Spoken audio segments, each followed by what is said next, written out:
centrándonos en el tema, hablar de la mamografía y el sistema PIRRATS como tal. Bueno, en cuanto a la bueno, ¿me escuchan bien? No les había preguntado.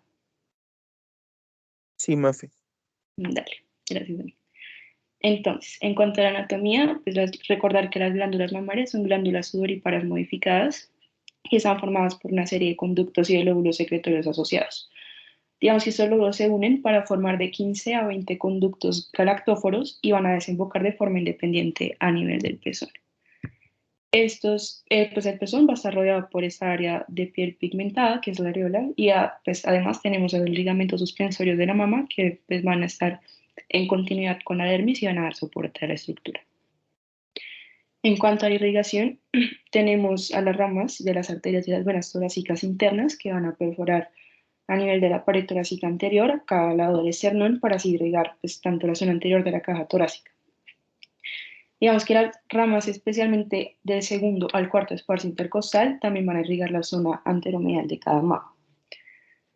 Respecto a los vasos linfáticos, en la zona medial de la mama pues se van a ir acompañados con las arterias perforantes y van a drenar en los nódulos paraesternales a nivel de la superficie profunda de la pared torácica. Y los vasos linfáticos que están asociados a la zona lateral de la mama van a nacer y drenan a la región axilar del miembro superior. En cuanto a la división que podemos hacer de ese drenaje axilar, vamos a tener que acá pues lo vamos a ir en 3 niveles.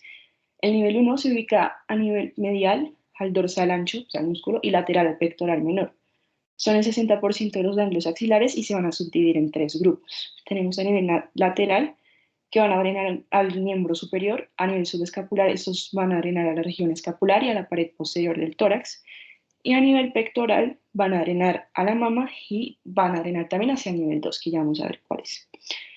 En el nivel 2 van a estar centrales respecto al pectoral menor y van a recibir drenaje del nivel 1 que ya hemos mencionado.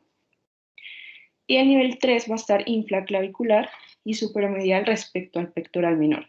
También van a recibir drenaje del nivel 2 y estos pues van a drenar a su vez al tronco linfático subclavio y a los ganglios supraclaviculares que luego pues van a drenar directamente al conducto torácico de cada hemitórax. Bueno, ya introduciéndonos al tema, digamos que la incidencia del cáncer de mama en Colombia pues ha mostrado una tendencia hacia el aumento. Se ocupa el primer lugar en incidencia por cáncer y el primer lugar en cuanto a la mortalidad entre todos los cánceres diagnosticados en las mujeres colombianas. Aproximadamente se reportan, no sé, acá se alcanza a ver en la tabla con respecto a la incidencia de cáncer y se reportan 2.000 a 2.206 casos de muertes anuales. La patología mamaria, digamos que es un motivo de consulta muy frecuente en la población femenina, pues siendo en su gran mayoría una patología de etiología benigna. Sin embargo, pues nuestra labor como médicos es identificar tempranamente las lesiones malignas. Bueno, en esta diapositiva vemos cuáles son las patologías mamarias más comunes y las vamos a dividir en condiciones inflamatorias, en tumores o pues, neoplasias benignas y pues, las malignas. En cuanto a las condiciones inflamatorias, tenemos pues estas que son las más comunes, la mastitis aguda, pues secundaria a una infección predominantemente por Staphylococcus aureus, y pues es mujeres en un periodo de lactancia, pero también se puede asociar a mujeres que no estén en el puerperio. Y la ectasia ductal y la necrosis grasa, pues estas dos últimas digamos que son condiciones autolimitadas. En cuanto a las masas que ya son benignas, tenemos los cambios fibroquísticos, digamos que ese es un diagnóstico que es predominantemente histológico. En esta patología se van a desarrollar fibrosis y quistes dentro de los lóbulos de la mama. En cuanto al fibroadenoma, pues tenemos que es una neoplasia benigna más común en las mujeres pues en la etapa joven, pues las mujeres jóvenes, y pues es una masa que es palpable, móvil, que puede crecer en el embarazo ya que son sensibles a estrógenos, pueden ser dolorosas durante el ciclo menstrual y estas pues, con el paso de los años van a tender a la calcificación.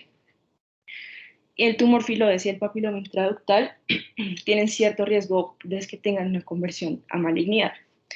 Digamos que el carcinoma nuclear in situ es una lesión que es de riesgo, digamos, no es propiamente maligna, sin embargo, pues podría progresar hacia un carcinoma nuclear invasivo. En cuanto a las neoplasias malignas, tenemos que se pueden desarrollar tanto de los ductos mamarios como el tejido lobular y pueden ser in situ, pues si no han atravesado la membrana basal, y si son, pues los invasivos ya son los que han atravesado la membrana basal y pues entran al tejido conectivo adyacente. En cuanto a los cánceres, los vamos a clasificar en in situ y en invasivo, como hemos mencionado. Los in situ tenemos el carcinoma ductal in situ, que es el más común y el que más se detecta en la mamografía, pues siendo de un 25 a un 40% de todos los cánceres que se detectan en la mamografía, y esto es porque las calcificaciones son sugerentes de malignidad. De un 30 a un 50% van a progresar a un carcinoma ductal invasivo aproximadamente en un periodo de 10 años. Digamos que el cáncer invasivo como tal, pues vamos a clasificarlo en estos dos.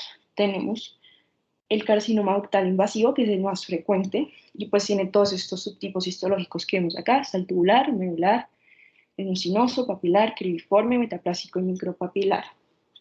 También tenemos el carcinoma lobulillar invasivo, que no es tan común comparado pues con el ductal invasivo. Estos que tenemos acá son diagnósticos un poco más clínicos. Tenemos la enfermedad de Payet, que suele presentarse como una ulceración con eritema del pezón, el cual corresponde más que todo a un carcinoma ductal in situ. El inflamatorio corresponde a, perdón, a una obstrucción de los vasos linfáticos cutáneos. Eso se debe a una invasión pues, de las células tumorales pues, por la vía linfática, y esto va a hacer que la piel se vea edematizada, que se vea endurecida, que se vea eritematosa con un aspecto de piel de naranja. Y estas tres últimas que vemos acá señaladas no son tan usuales, pero pues se pueden presentar, que son sarcoma y metástasis. Bueno, en cuanto a la detección temprana y tamizaje para el cáncer de mama en Colombia, digamos que la detección temprana es la forma que tenemos como profesionales y como sistemas de salud de pues, llegar a una paciente con síntomas o con signos clínicos identificados en el examen clínico de la mama. Esta, que es la guía práctica de atención integral del cáncer de mama, nos estableció unas recomendaciones para la detección temprana y para la tamización en Colombia. Entonces, ¿cuáles son las recomendaciones que nos hacen? Para la detección temprana, sin tamización, para mujeres que sean sintomáticas independientemente de su edad. ¿Eso qué quiere decir? Que toda paciente que tenga síntomas mamarios o signos clínicos identificados al examen clínico mamario, sin importar su edad, debe tener acceso a cualquier prueba diagnóstica pues, que se requiera. Acá, como vemos, el autoexamen, digamos que no está recomendado como una prueba única de tamización. Lo que sí se debe proporcionar es como una forma de autoconocimiento de la paciente y de cuidado personal sobre pues, sus mamas. Digamos que el examen clínico de mama se debe realizar de forma anual a partir de los 40 años en pacientes si tengan o no algún factor de riesgo para cáncer de mama. Y como tal, ya la tamización con mamografía se hace a partir de los 50 a 69 años y se realiza cada 2 años. Digamos que el 80% de las pacientes con cáncer de mama pues no van a tener un factor de riesgo conocido o establecido. Sin embargo, pues es importante que les demos a conocer, sobre todo los que son modificables, para que puedan tener un impacto pues sobre esto. Acá en esta tabla vemos los factores pues más importantes, siendo la mutación BRCA1 y BRCA2, tener una historia familiar de cáncer, bien sea en primer grado de un familiar, 2 o 3 familiares, pues va aumentando su riesgo relativo, o un familiar en segundo grado. Las pacientes que hayan tenido una exposición a radiación terapéutica del tórax con una edad menor de 30 años, algunos factores hormonales, que la paciente tenga una paridad tardía, ya sea mayor de 30 años, o bien sea que nunca haya tenido, pues que sea nulíparo. Que hayan tenido menarquia temprana, y esto es una edad menor de 12 años, o una menopausia tardía, que es una edad mayor a 55 años. Que estén en terapia de reemplazo hormonal también es un factor de riesgo para cáncer de mama. Que tengan obesidad en la posmenopausia. El consumo de alcohol, se ha visto que comparado con las no bebedoras, más de 2 bebidas al día. Tabaquismo antes del primer nacido vivo, un estilo de vida sedentario, en la raza blanca pues se ha asociado más. Que tengan mucha densidad mamaria, ya más adelante vamos a ver cómo se observa. Y estas patologías que son hiperplasia ductal o lobular atípica, o un carcinoma in situ en una biopsia previa.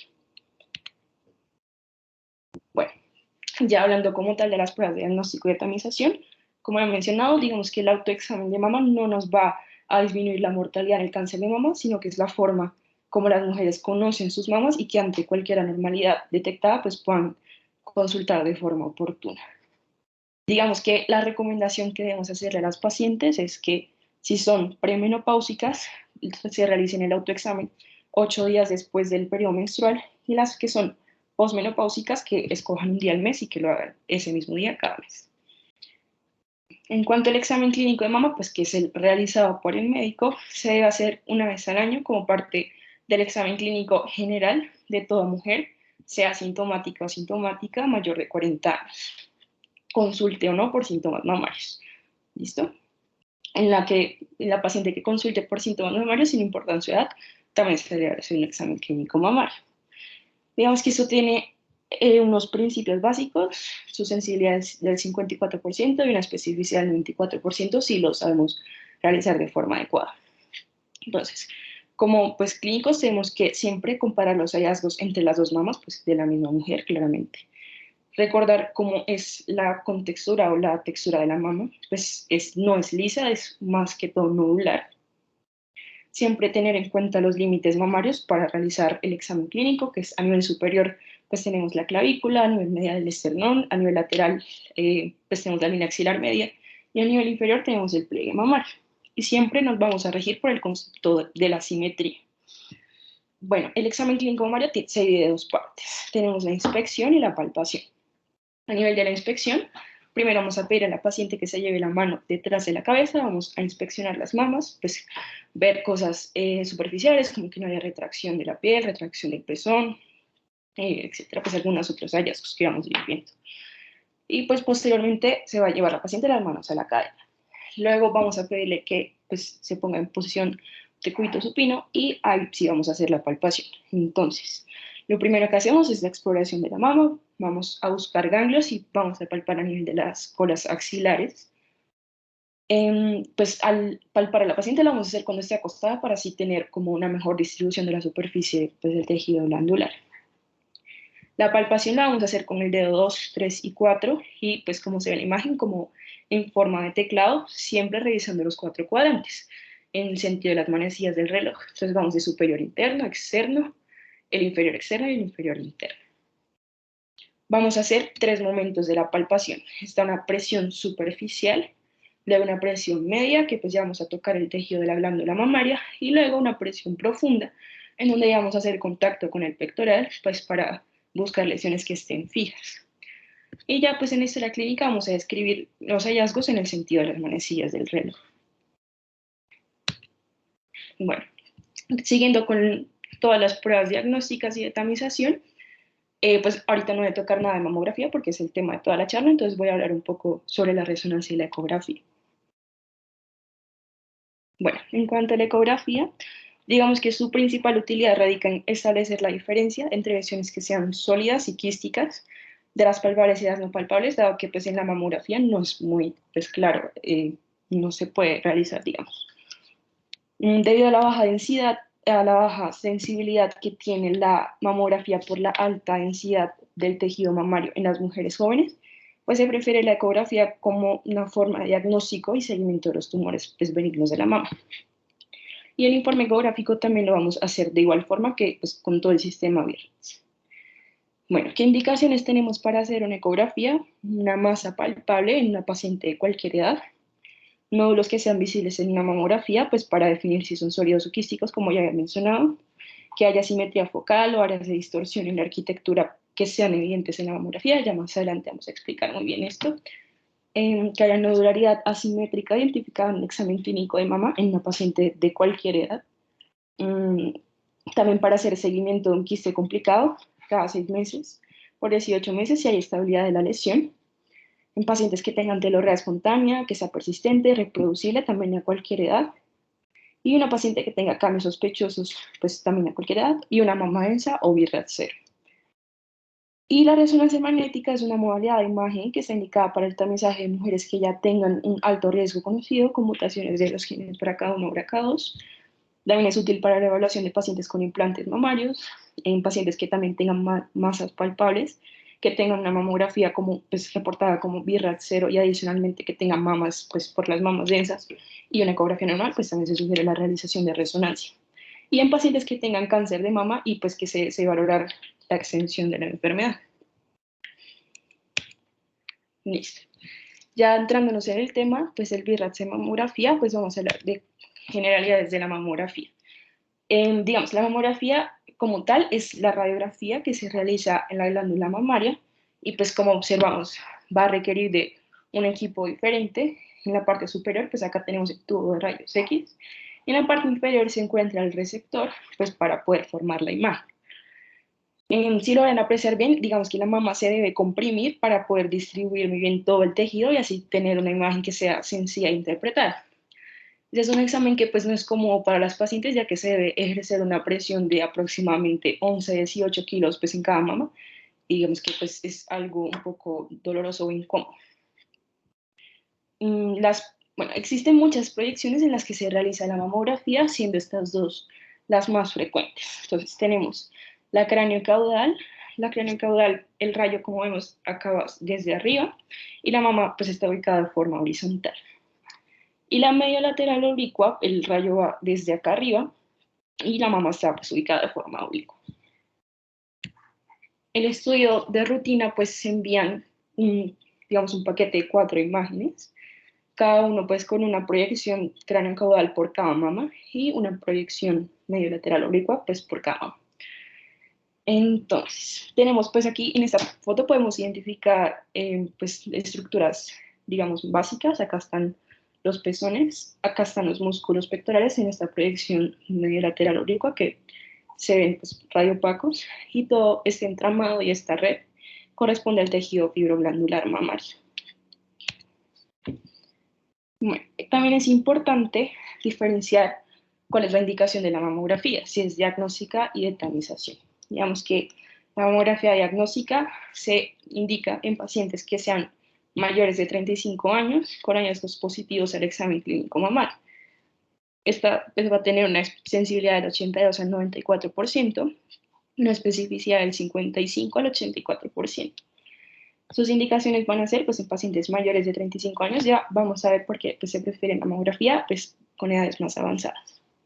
Una masa que tenga masa palpable, pacientes mayores de 35, nodularidad asimétrica palpable, que tengan telorrea espontánea, persistente, o que tengan cambios cutáneos sospechosos de malignidad. Esa es la indicación para diagnóstico. Para tamizaje, pues se realiza en mujeres que estén asintomáticas, pues en el marco del programa de tamización, que para el caso de Colombia, pues se realiza cada 2 años en mujeres entre 50 y 69 años.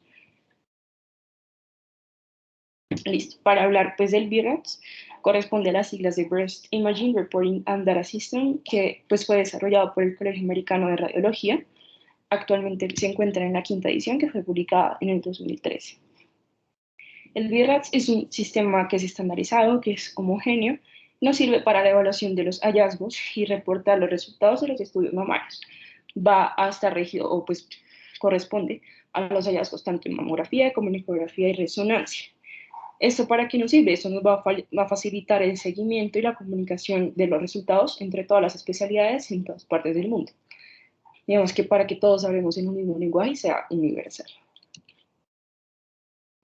¿Cuáles son los hallazgos que vamos a describir en el informe de la mamografía y qué cosas vamos a buscar pues, al interpretarlas? Pues lo primero es, según los estándares del BIRATS, pues toda mamografía debe tener lo siguiente. Pues lo primero son los datos de la paciente. Lo segundo es la indicación de la mamografía, si es para tamizaje o si se diagnostica como ya habíamos mencionado. Y lo demás pues son los hallazgos que encontremos. Entonces la composición de la masa, cómo está conformada en relación al tejido fibroglandular y a la grasa, la presencia de nódulos, la presencia de asimetría, distorsión de la arquitectura, calcificaciones y otros hallazgos asociados. Por último, pues en caso de tenerlos, se va a realizar una comparación con los estudios previos. A partir de cada hallazgo se va a hacer una categorización en el sistema BIRATS de 0 a 6 y por último, recomendaciones en general. Bueno, entonces, primero que vamos a describir es la composición de la mama.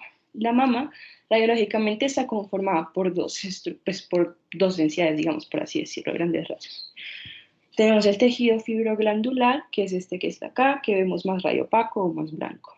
Y tenemos a la grasa, que es radiolúcida o pues con tendencia a ser más oscura en la radiografía.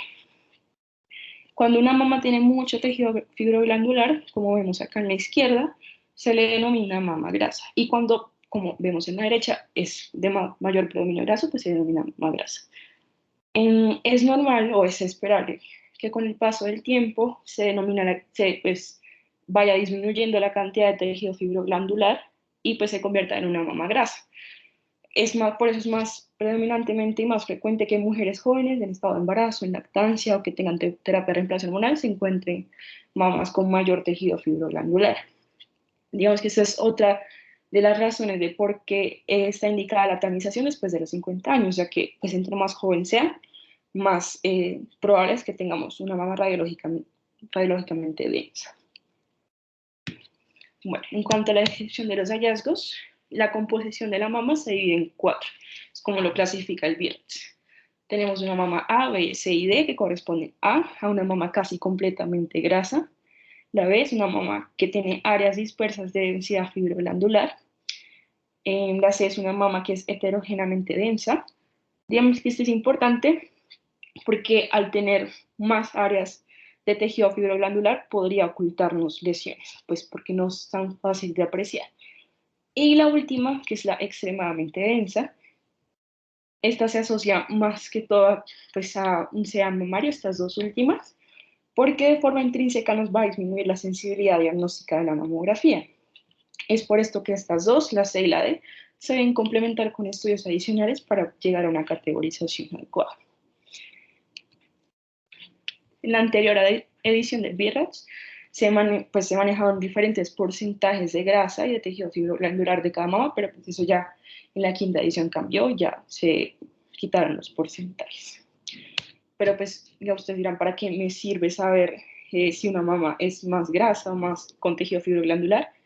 Esto nos sirve porque nos indica que tanta posibilidad hay de que un cáncer se esté ocultando en una mama que sea mucho más densa, entonces es mucho más difícil de apreciar es en comparación con la que es grasa y que se puede apreciar el nódulo de mejor forma que con la que es más densa. El segundo hallazgo que vamos a evaluar es la presencia de nódulos. Vamos que un nódulo, técnicamente hablando, lo podemos ver de forma tridimensional, pero pues con las dos proyecciones que tenemos, la craneocaudal y la mediolateral, es posible pues ver el nódulo, la lesión.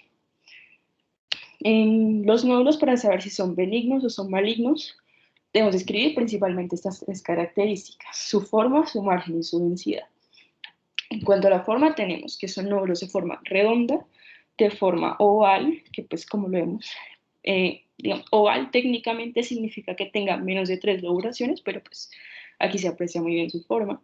Irregular es cuando tenga más de 3 lobulaciones o pues una distorsión en su forma.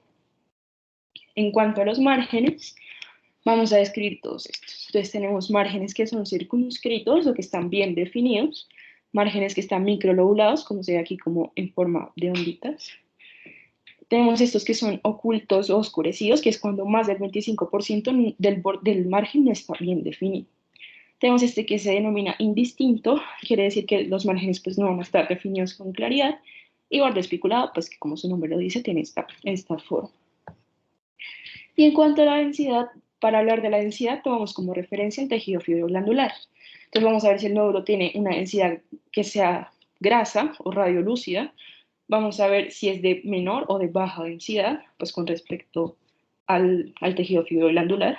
Vamos a ver si tiene una densidad que sea similar a la del tejido mamario, o sea, isodensa, o si es de mayor densidad que el tejido fibroglandular. Como vemos, estas tres que tienen flechitas rojas nos indican que son altamente sospechosas de malignidad, que sean irregulares, que sean especulados, que tengan alta densidad. Estas tienen más de un 95% de probabilidad de que sean un cáncer. Acá tenemos más ejemplos de formas, entonces acá apreciamos una forma redonda, esta es pues más ovalada, si vemos acá tiene menos de 3 lobulaciones, y esta es una irregular que tiene más de 3 lobulaciones.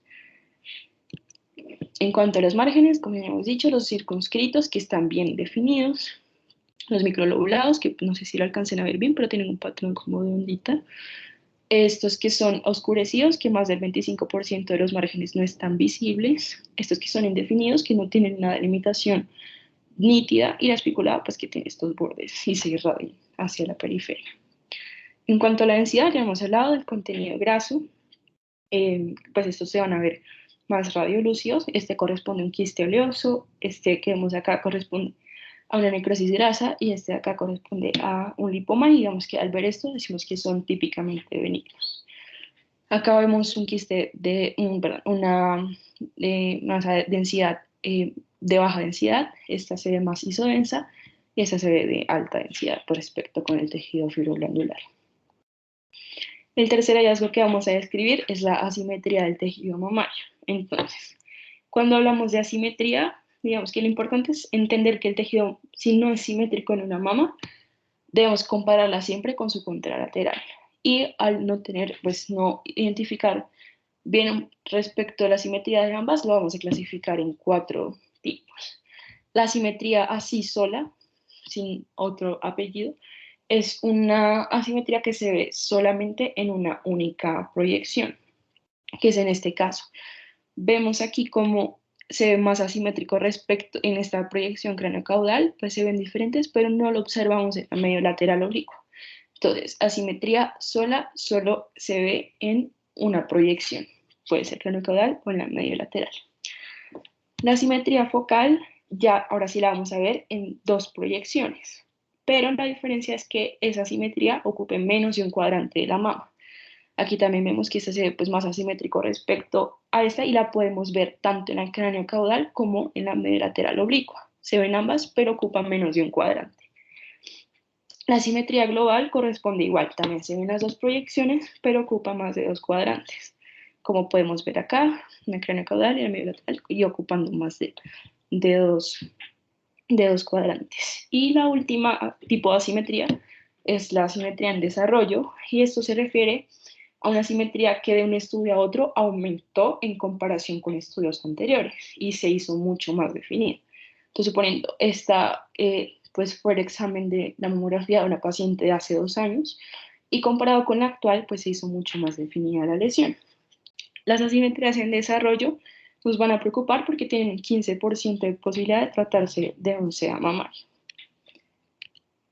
El cuarto hallazgo que vamos a describir es la distorsión de la arquitectura. Digamos que el tejido fibroglandular normal tiene un aspecto más ondulado, pero ese aspecto se puede perder cuando se forman estas prolongaciones lineales que emanan, digamos, desde un punto central, como podemos ver aquí donde estoy señalando, sin que haya presencia de un nódulo o una masa. Entonces, en este caso, a esto le llamamos distorsión de la arquitectura. Esto digamos que es sospechoso de malignidad en el contexto de que no haya antecedente de cirugía o de trauma de mama, ya que estos 2 antecedentes pueden generar estos cambios, digamos, sin ser malignos, pero si no se asocian a esos antecedentes, pues ahí sí, como que lo tomamos como referencia y nos preocupamos un poco más. El quinto hallazgo son las calcificaciones, estas son muy importantes describirlas. Vamos a describir tanto su morfología como su distribución. En la cuarta edición se dividían las calcificaciones en típicamente benignas, en sospecha intermedia y en alta sospecha. En la quinta edición desaparece la sospecha intermedia y solo nos quedamos con las lesiones que son típicamente benignas y de morfología sospechosa. Bueno, vamos a empezar a hablar de la morfología típicamente benigna. Son estas 9 que vemos acá descritas. Entonces, la primera son las calcificaciones cutáneas, que si vemos se encuentra paralelo aquí a la piel en las flechitas amarillas, si las alcanzan a ver. Y pues como vamos a ver en una foto más adelante, usualmente tienen un centro radiolúcido. Estas que se denominan en leche de calcio o también en tacita de té es porque tienen como una disposición en C, no sé si lo alcanzan a apreciar bien, pero aquí se ve como la formita en C. Estas que son lineales gruesas o en barra se asocian a masitis de células plasmáticas, se ven que están engrosadas, que se dirigen hacia el pezón, pero lo importante es que no se ramifiquen, porque ahorita que veamos las que son malignas, pues estas sí se tienden a ramificar y pues esas sí son sospechosas de malignidad. Estas que son distróficas corresponden a necrosis grasa en la mama o son cambios postquirúrgicos o por radioterapia. Estas que son calcificaciones gruesas o en palomitas de maíz se relacionan con fibroadenomas calcificados. Estas que se llaman en anillo también corresponden a necrosis grasa y antes se denominaban en cáscara de huevo, pero también esta denominación, este nombre cambió. Estas que son vasculares, ahorita hay más adelante una foto que se aprecia mejor, pero nos indican que hay un proceso de aterosclerosis. Y tenemos estas que son redondas y estas que son puntiformes. Digamos que al ver todas estas, el radiólogo lo va a reportar como un hallazgo típicamente benigno. Entonces, más ejemplos de aquí de cutáneas que van paralelas a la piel. Estas que son en barra gruesa, las distróficas, las gruesas o en palomitas de maíz, las calcificaciones en anillo, las vasculares que acá se aprecian pues un poco mejor que en la foto anterior, y las redondeadas o puntiformes. Listo, estas son las altamente sospechosas de malignidad y pues cada una va a tener cierto porcentaje de estar relacionado con cáncer. Las amorfas, ya ahorita también vamos a ver más imágenes, las amorfas tienen un 21% de probabilidad pues, de asociarse a cáncer, las gruesas heterogéneas tienen un 13%, las finas pleomórficas se definen así porque varían tanto en su tamaño, digamos que ninguna se parece entre sí, y ahorita en las imágenes vamos a ver que se disponen como en forma de puntos y guiones y como rayitas, y tienen un 29% de probabilidad de ser malignas. Y estas que son las finas lineales y las finas ramificadas, que son como las que les había mencionado anteriormente, que nos toca tener precaución de que no se ramificaran, estas van a asociarse en un 70% de probabilidad de ser malignas, digamos que son las que más tienen asociación. Los subtipos de cáncer que contienen ese pues, tipo de calcificaciones son el carcinoma ductal in situ, el carcinoma papilar y el carcinoma ductal infiltrante. Estas calcificaciones van a adoptar esta forma porque pues se adaptan y toman la forma de los ductos de la mama. Acá tenemos más imágenes, estas que son amorfas, no sé si las alcancen a ver muy bien, pero acá están. Estas finas pleomórficas, como les había mencionado, ninguna se parece entre sí y tienen disposición en punto y barra y rayita, punto y rayita, y pues están así, sin ninguna relación entre sí. Estas que son gruesas heterogéneas, las finas lineares y ramificadas, como vemos acá, estas se van ramificando. Una recomendación para las pacientes que cuando se vayan a realizar su mamografía es que no usen desodorantes, antitranspirantes ni perfumes, debido a que estos pueden contener minerales que se asemejen a las calcificaciones. Entonces, por ejemplo, si un radiólogo llegase a ver esto, podría indicar quizá que es una calcificación amorfa, pero pues si lo detallamos muy bien, están más que todo a nivel de la región axilar y pues esto nos podría sugerir un falso positivo. Entonces, nada, tener siempre en cuenta esas recomendaciones el día de la mamografía. Bueno, estas anteriores eran los tipos de morfologías de las calcificaciones. Ahora, la segunda parte de las calcificaciones es cómo están distribuidas en la mama. Eso también nos va a orientar sobre un porcentaje de asociación a malignidad. Estas que están dispersas o en forma difusa se asocian un 0% en cuanto a malignidad y tienen una distribución aleatoria en toda la mama. Estas que son de distribución regional se presentan cuando vemos grupos de calcificaciones de más de 12 C a nivel de la mama y se asocian en un 26%. Estas que están acá en grupo o agrupadas es cuando hay más de 5 calcificaciones en menos de 1 a 12 C del tejido mamario. Y estas van a estar asociadas en un 31% a malignidad. Y estas que son lineales se depositan en líneas o en filas y usualmente están en relación con depósitos ductales y se van a asociar pues mucho más, un 60% a cáncer. Y estas últimas, que son las que más se asocian, un 62%, son las de distribución segmentaria. Esas calcificaciones, digamos que ocupan todo un segmento de la mama, como lo vemos acá, se encuentran dentro de los ductos del respectivo lóbulo y tienen esta morfología de triángulo, que, pues si se ve acá mejor, siempre va a apuntar hacia el pezón. Entonces, forma triangular que apunta al pezón es altamente sugestiva de la malignidad, un 62%. Y lo último de los hallazgos son pues otros hallazgos que estén asociados. Acá pues traje varios ejemplos, digamos que estos son los más comunes que se reportan. Tenemos la retracción cutánea o la retracción del pezón. Entonces, en caso de que veamos un nódulo irregular como vemos aquí, que lo vemos de bordes especulados, que se ve denso, que retrae el pezón, en este caso otro nódulo denso que retrae la piel, pues esto se debe reportar en el informe de la mamografía. En el caso de tener una adenopatía axilar, digamos que los ganglios axilares normales tienen este aspecto en C, si lo ven acá, y eso es porque tienen un hilo graso en el centro, pues acá se ve mucho más radiolúcido. Ese es el aspecto usual, digamos, lo esperado. Si vemos este tipo de ganglio que se vean altamente densos, como este que vemos aquí, pues se sospecha o está en relación con malignidad, porque pues recordemos que los cánceres mamarios se pueden diseminar hacia la vía linfática axilar. Otros hallazgos que tenemos asociados son la distorsión en la arquitectura, el engrosamiento cutáneo de más de 2 milímetros, como vemos acá en la foto. Siempre se debe reportar en el informe final porque pues esto puede estar asociado a un tipo de SEA, como ya vimos ahorita, que es en el caso de que las pacientes tengan piel de naranja, entonces sí se da acá la piel más engrosada. Y también debemos reportar en caso de engrosamiento trabecular, las calcificaciones y otras lesiones cutáneas. Esa es una tablita que resume, que nos resume todo. Entonces, siempre iniciamos con la composición de la mama, ya dijimos fibra glandular, la grasa, ya dijimos A, B, C y D. En cuanto a la masa, vamos a describir forma, margen y densidad, la asimetría, los 4 tipos. Las calcificaciones describimos tanto la morfología y la distribución, siendo la morfología las típicamente benignas y las que tienen alta sospecha. Las características asociadas, las que acabamos de mencionar, retracción de la piel, el pezón, etc. Y siempre, siempre describir la ubicación de la lesión, lateralidad, el cuadrante, la posición horaria, la profundidad y la distancia que está del pezón. Bueno, ya casi para finalizar, tenemos acá la clasificación del BIRATS. Pues ya con todos estos hallazgos que describimos, ahora sí vamos a categorizar el estudio mamario y la categoría va del 0 al 6. Con esto el radiólogo pues va a describir y va a indicar la conducta que vamos a tomar. Entonces, el BIRAT 0 no significa que es un estudio benigno, 0 significa que es un estudio que es insuficiente y que requiere estudios adicionales para poder categorizarlas. Por ejemplo, una ecografía de mama, una resonancia de mama.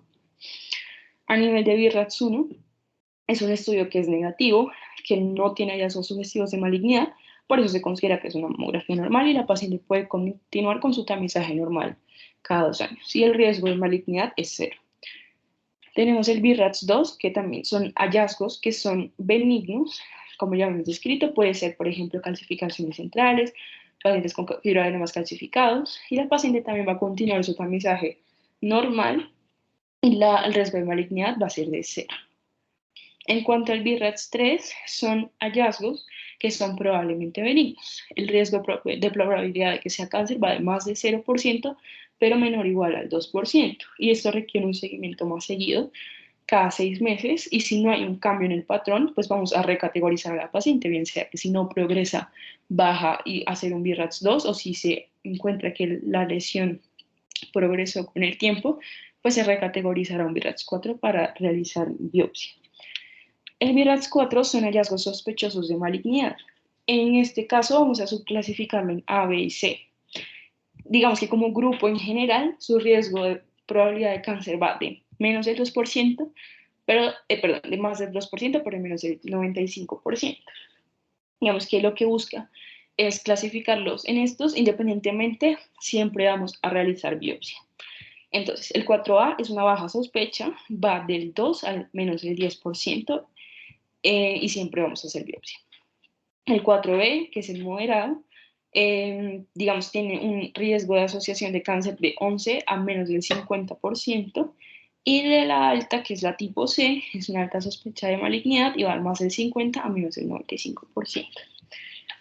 En el BIRAT 5 son hallazgos altamente sugestivos de malignidad, más del 95% se asocian a probabilidad de que sea una lesión maligna. Por ende, siempre vamos a tomar una biopsia para hacer confirmación diagnóstica, evaluar el subtipo, los marcadores inmunohistoquímicos y demás. Y el BIRAT 6 es cuando un estudio que se le realiza a una paciente que ya tenga un diagnóstico de malignidad conocida, que sea histológicamente ya identificado. Entonces, es un examen que se hace, una mamografía de seguimiento de la paciente, pero ya conocemos el diagnóstico histológico. Acá tenemos algunos ejemplos como de las conductas que tomar con el BIRAT 0.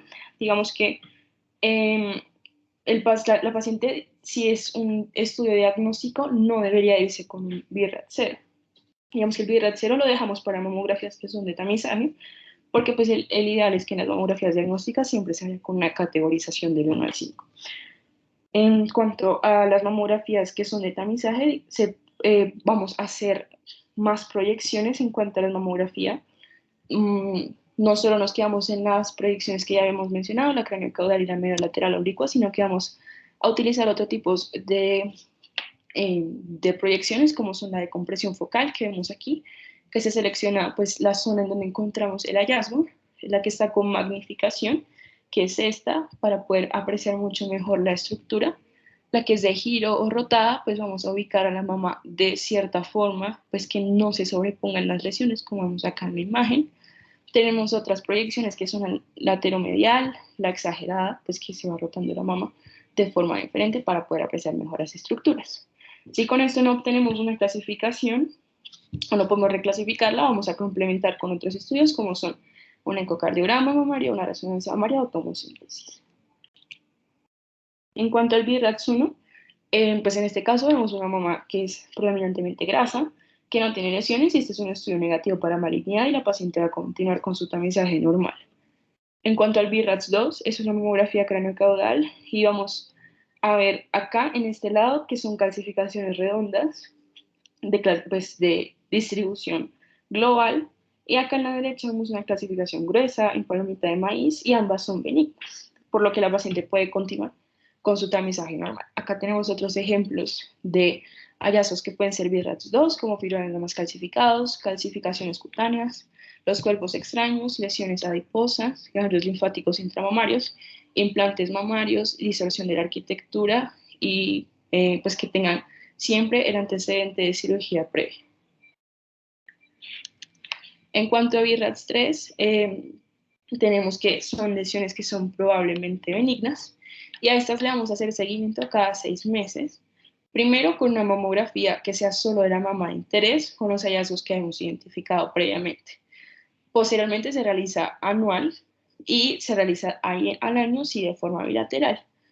Si la mama está estable a los 12 meses, luego vamos a realizar una nueva mamografía bilateral y si ya a los 2 años, digamos que está estable, pues podemos recategorizar a la paciente en un BRADS2 y que realice su tamizaje de rutina.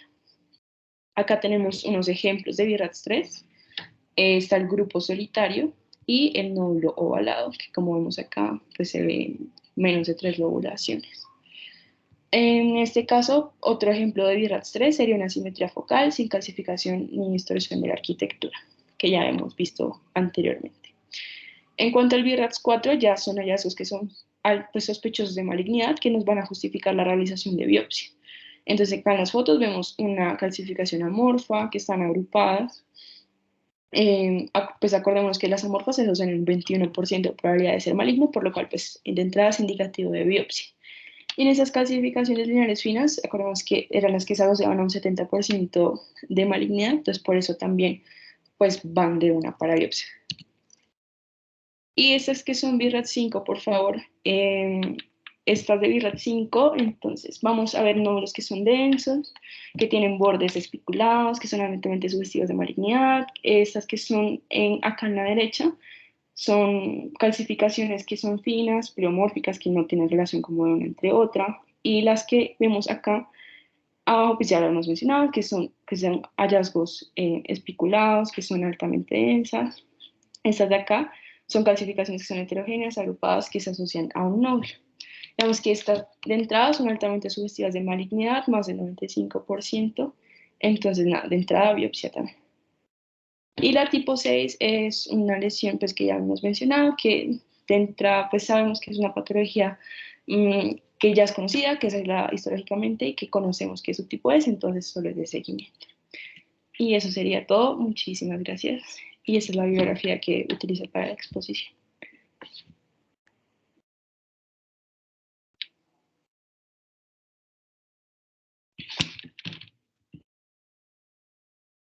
Gracias, Mafe. Dale, Dani. ¿Alguna duda?